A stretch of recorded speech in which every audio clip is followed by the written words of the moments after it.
Jeremy, the headline of your latest New York Times piece is "Pundits Say Harris Won the Debate. Undecided Voters Weren't So Sure." Explain. So a lot of undecided voters, and the few that there are, because let's be clear, like this election is still going to be decided on a knife's edge. All the polling confirms that. And I'm told even some of the private polling that the campaigns have been looking at since the debate affirms that the needle has not moved much, even though it's very clear that Donald Trump lost this debate.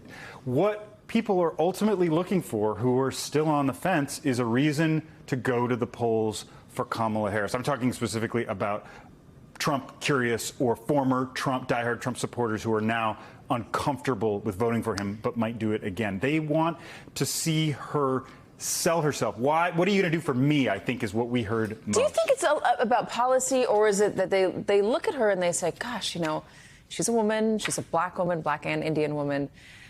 Is there a little, like, just underlying discomfort with that because we've never seen a woman in that position before? And do they need just to see her more, to hear her more, maybe not necessarily about specific policy, but just to see her in a presidential genre, atmosphere, milieu, I think I'm using all those words incorrectly, to make him feel more comfortable with voting for her to be president of the United States. We're not talking about race that much in this debate, at least not outwardly. We're not. She's not talking about it. She's not talking about how she's a woman. But our voters may be feeling it.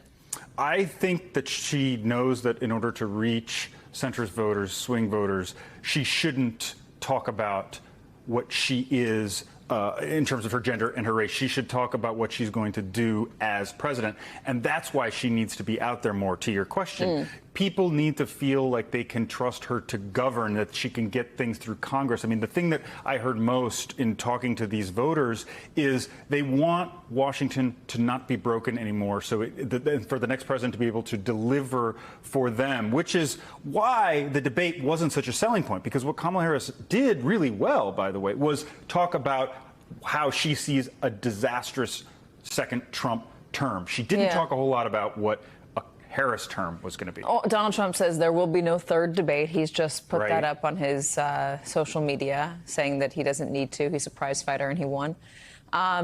Without another debate, and by the way, that debate reached 70 million people, a whole lot of people. How does she do that? Is it more TV news interviews? Please say yes. I would hope so. I mean, not just for our purposes. Editorial board interview. Right, but she has to get out there. The one attack that has been effective that Trump and his allies have leveled at her is that she's been hiding and she's afraid to answer questions. The rest of the stuff, Comrade Kamala, crazy Kamala, it's nonsense. It's not working. And Trump knows that, or else he'd be repeating it ad nauseum. We'll see if he does another debate, but in the absence of that, it's actually a good thing for her because she can go out there and basically continue to talk to voters on her terms, which is the most kind of controlled way to do it. The campaign's it says they're going to be putting her out in front of a lot of voters in smaller venues. They're also going to be putting her out in front of local news in various swing states. Remember, this is going to come down to not necessarily a national audience, but a couple of counties in a few swing states. Yeah.